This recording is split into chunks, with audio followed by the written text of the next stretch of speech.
ஓம் ஸ்ரீ குருப்பியோ நமக. நன்றாக குரு வாழ்க, குருவே துணை. பரபிரம்ம ருத்ரகாயத்ரி ஞானசலத்து நண்பர்களுக்கு வணக்கங்களும் வாழ்த்துக்களும் கூறி தனுசு லக்னத்திற்கு 8 நாட்களுக்கான தினப்பலனை கூறுவதற்காக ஜனவரி 4 முதல் ஜனவரி 11 வரை உள்ள நாட்களுக்கு இந்த பதிவில் பார்க்க இருக்கோம். ஜனவரி 4ஆம் தேதி சனிக்கிழமை சதய நட்சத்திரம். நம்ம லக்னத்துக்கு 3ஆம் வீட்டில் சந்திரன் ராகுவை போல செயல்படுகிறார். ராகு நமக்கு 4ஆம் வீட்டில் இருக்கார். சனியாகவும் புதனாகவும் செயல்படுகிறார். அதனால் இன்றைக்கி நல்ல ஒரு உழைப்பு சார்ந்த வகையில் வரவு இருக்கும், பொருள் வரவு இருக்கும். அதே போல் கலை சார்ந்த துறையிலையும் பொருள் வரவு இருக்கும்.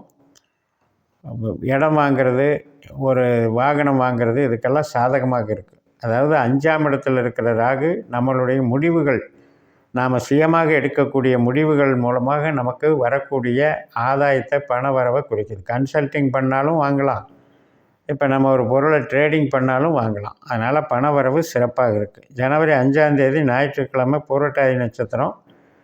மத்தியானம் 2:24 கும்பராசியிலிருந்து சந்திரன் மீனராசிக்கு போகிறாரு, அதே பூரட்டாதி நட்சத்திரத்தில். இப்போ குருவனுடைய பலன் எப்படி இருக்குன்னா, குரு சந்திரனுடைய நட்சத்திரத்திலையும் புதனுடைய உபநட்சத்திரத்திலையும் இருக்கிறதுனால நல்ல நன்மைகள், பொருள் வரவு ஏற்படும். கான்ட்ராக்டினால் வரக்கூடிய வரவுகள், கமிஷன் வகை வரவுகள், உற்பத்தி சார்ந்த துறையிலையும் ஒரு பொருள் விற்கிறது, உற்பத்தி பண்ணுறது, இதில் வர்ற வரவுகள் எல்லாமே சிறப்பாக இருக்கிறது. மறுநாள் ஜனவரி 6ஆம் தேதி திங்கட்கிழமை சனி நட்சத்திரம், உத்திரட்டாதி நட்சத்திரம். இந்த நட்சத்திரத்தில் தான் ராகு இருக்கார். அதனால் வீடு, இடம், வாகனம் சார்ந்த நன்மைகள், ரியல் எஸ்டேட் பண்ணுறவங்க, பில்டிங் ப்ரமோட்டர்ஸாக இருக்கவங்க, இவங்களுக்கெல்லாம் சிறப்பை கொடுக்கும். எலக்ட்ரிக்கல், எலக்ட்ரானிக்ஸ் ஒர்க்ஸும் நல்லாயிருக்கும். அதே போல் சனி கிரகம் நமக்கு சனியினுடைய அமைப்பு குருவை போல் செயல்படுது. அப்படின்றதுனால நம்ம எடுக்கக்கூடிய முடிவுகள், நம்ம சந்திக்கக்கூடிய நபர்கள், இதன் மூலமாக நமக்கு வரக்கூடிய தொழில் பலம் இன்றைக்கு அதிகமாக இருக்கும். அதுபோக ஈவினிங் 7:06 ரேவதி நட்சத்திரம் தொடங்குகிறது. ஜனவரி 7ஆம் தேதி செவ்வாய்க்கிழமை மாலை 5:49 வரைக்கும் இந்த ரேவதி நட்சத்திரம் இருக்குது. 4ஆம் இடத்துல சந்திரன் புதனுடைய நட்சத்திரத்தில் போகிறாரு. புதன் கேதுவாகவும் சந்திரனாகவும் செயல்படுறதுனால இன்றைக்கி சிறப்பான பலன்கள் நடைபெறும். தொழில் சார்ந்து, ஒரு பார்ட்னர்ஷிப் கன்சர்ன் சார்ந்து, கஸ்டமர் சார்ந்து நன்மைகள் நடக்கக்கூடிய நல்ல நாள். அதே போல் தொழிலில் சில முடிவுகள் எடுக்கிறதெல்லாம் நமக்கு இன்வால்மெண்ட்டு சிறப்பாக இருக்கும். அதன் மூலமாக ஒரு அடுத்த நிலைக்கு நம்ம தொழிலில் கொண்டு போகலாம். மருத்துவ தொழிலாகட்டும், ட்ரேடிங் ஆகட்டும், மேனுஃபேக்சரிங் ஆகட்டும், எல்லாமே சிறப்பாக இருக்கும். வளர்ச்சிகள் உள்ளது. அதே நேரத்தில் நமக்கு சர்வீஸ் ஓரியன்டான ஜாப் ஒர்க் பண்ணுறது, இதுவும் சிறப்பாக இருக்கும். புதன் என்பது கம்ப்யூட்டர் சாதனங்கள் சம்மந்தப்பட்டது, மூளை உழைப்பு சார்ந்து ஏஜென்சியாக செயல்படுறவங்களுக்கும் நன்றாக இருக்கும். இந்த அஸ்வினி நட்சத்திரம் மாலை 5:49 செவ்வாய்க்கிழமை தொடங்கிறது. புதன்கிழமை மாலை 4:29 வரைக்கும் இருக்குது. புதன்கிழமை ஜனவரி 8ஆம் தேதியில் கேதுவன் போல் செயல்படுறாரு. மேசராசியில் சந்திரன் கேது நட்சத்திரத்துக்கு வந்துடுறாரு.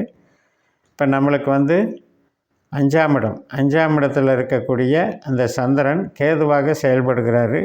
கேது சூரியனாகவும் புதனாகவும் செயல்படுறதுனால சூரியன் நமக்கு நல்ல நன்மைகளை தர்றாரு. அதே போல் புதனும் நமக்கு நல்ல சிந்தனைகளை கொடுக்குறாங்க. அதாவது ஒரு முடிவுகள் எடுக்கிறதுக்கு சாதகமாக இருக்கும். அடுத்த கட்ட நகர்வுக்கு பிஸ்னஸ் எப்படி கொண்டு போகிறது அப்படின்ற முடிவுகளெல்லாம் இன்றைக்கி சிறப்பாக இருக்கும். ஈவினிங் 4:29 மேசராசிக்கு சந்திரன் மாறி பரணி நட்சத்திரத்தில் இயங்குகிறாரு.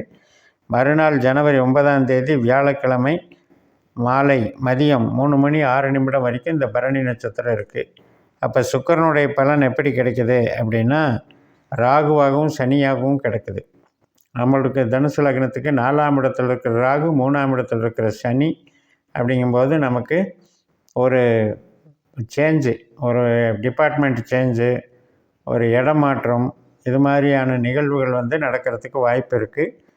நமக்கு இந்த சுக்கிரனுடைய நட்சத்திரத்தில் தான் சூரியன் இருக்கிறார். அதனால் சூரியன் ஒரு தந்தை வழி, பூர்வீக வழி, இது சம்மந்தப்பட்டது, அரசாங்க வழி ஆதாயங்களை கொடுக்குது. ஒரு அரசியல், மேனேஜ்மெண்ட்டு, மேல் படிப்பு, இது சார்ந்த நன்மைகளையும் கொடுக்குது. ஜனவரி 10ஆம் தேதி வெள்ளிக்கிழமை கார்த்திகை நட்சத்திரம். அதாவது வியாழக்கிழமையே மதியம் 3:06 கார்த்திகை நட்சத்திரம். மதியம் வெள்ளிக்கிழமை 1:45 வரைக்கும் இருக்குது சூரியனுடைய நட்சத்திரம். அதனால் சூரியன் வந்து நட்சத்திரத்தில் கேது இருக்கிறதுனால தொழில் சம்மந்தப்பட்ட ஈடுபாடுகள் நமக்கு சிறப்பாக இருக்கும். அந்தஸ்து, கௌரவம், வளர்ச்சியெல்லாம் நல்லாயிருக்கும். சூரியன் வந்து சுக்கிரனாகவும் கேதுவாகவும் செயல்படுறதுனால சுக்கிரனும் வந்து நமக்கு நல்ல நிலைமையில் இருக்கார். சுக்கிரன் வந்து ஒரு தைரியத்தை கொடுக்குறாரு, ஒரு கம்யூனிகேஷன் டெவலப்மெண்ட்டை கொடுக்குறாரு. அதனால் ஒரு ஸ்டேஜுக்கு நம்ம வந்து அடுத்தடுத்த நடவடிக்கைகளை பற்றி டிஸ்கஸ் பண்ணுறதுக்கு இன்றைக்கி நாள் வந்து சிறப்பாக இருக்குது. அதே மாதிரி சுபகாரியங்கள், வீட்டில் சுபகாரியங்கள், வரன் பார்க்குறது, இது சம்மந்தப்பட்ட சுப நிகழ்ச்சிகளுக்கும் நல்லா இருக்குது. ஜனவரி 11 சனிக்கிழமை ரோகிணி நட்சத்திரம் நண்பகல் 12:28 வரைக்கும். நாள் வெள்ளிக்கிழமையே மத்தியானமே பிறந்துடுது. 1:45 ரோகிணி ஆரம்பிச்சிருது. சந்திரன் வந்து நமக்கு அட்டமாதிபதியாக இருந்தாலும் அந்த சந்திரனுடைய நட்சத்திரத்தில் நம்ம லக்னாதிபதி போய் குருச்சந்திர யோகத்தை ஏற்படுத்துகிறாரு.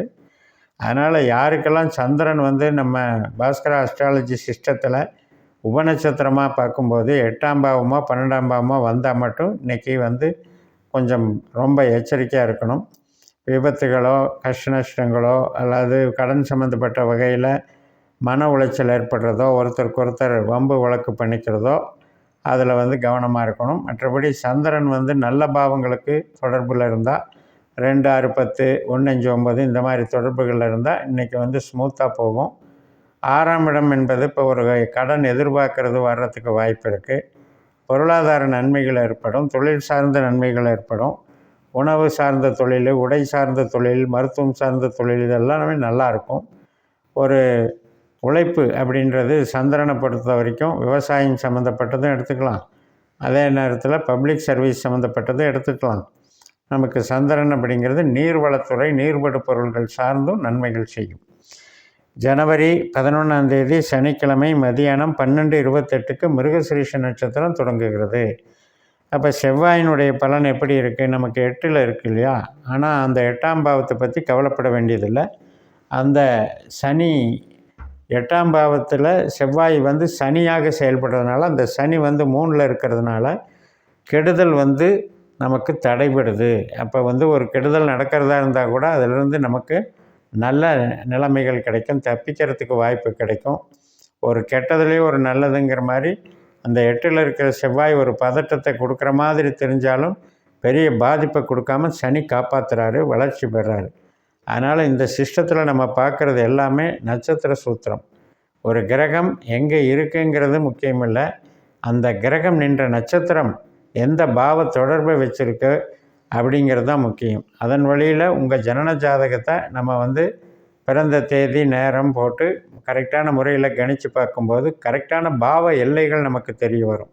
ஒரு கிரகம் உண்மையிலேயே எந்த டிகிரியில் இருக்குது, எந்த பாவத்துக்கு தொடர்பு பெற்றிருக்குங்கிற பார்க்குற முறை தான் இந்த முறை. இந்த நட்சத்திர சூத்திர முறையை பயன்படுத்தி உங்களுக்கு உங்கள் கேள்விகளுக்கெல்லாம் சரியான பதில்களை புரிந்து கொள்ளுகிற அளவுக்கு ஜோதிடத்தை நீங்கள் பயன்படுத்தலாம்னு சொல்லி நிறைவு செய்கிறேன். இந்த சேனலை சப்ஸ்கிரைப் பண்ணி ஷேர் பண்ணுங்கள். உங்கள் தனிப்பட்ட ஜாதக பலாபலன்களை என்னுடைய வாட்ஸ்அப் நம்பரில் தொடர்பு கொண்டு பலன் பெறுங்கள். உங்களிடமிருந்து விடைபெறுகிறேன். உங்கள் JMS. நன்றி, வணக்கம்.